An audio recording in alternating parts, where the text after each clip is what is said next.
It's going to be really interesting to see where they go next because I do wonder how much this changes their draft plan. You know, are they going to go for need? Are they going to go after another center? Is there going to be a potential here where they look at it and they say, you know what, if Porter Martone's there at number 6 and they don't trade up, they don't trade back, if he brings some size to the table and if you can address center in some way, like does he maybe get a look? It seems like everybody that I talk to doesn't think that Porter Martone is really a guy that they're looking at 6, even if he does fall there.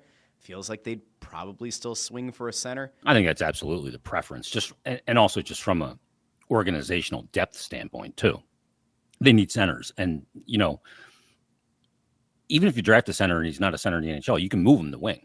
Yeah. You very rarely can move a wing to center in the NHL. So you have a lot of, as Howie Roseman called it, optionality. Optionality is good. To do, you know, have a player that can fill multiple roles or have a path to the NHL and being a good player in multiple positions. I think if Martone was there, they have to look at him. If he's the best player on your board, you got to take him. I don't care about the depth at right wing.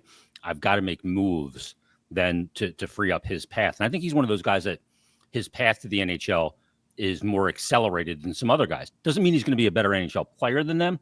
That's just because of his build. I mean, he's already, you know, big kid. He's got 208, 210 pounds on him. He's got a man's body already. A lot of these guys, like Jake O'Brien, like if you saw him in person, you'd be like, dude, you look like you're 15. Yeah. Like you don't shave. You don't have hair under the pits yet.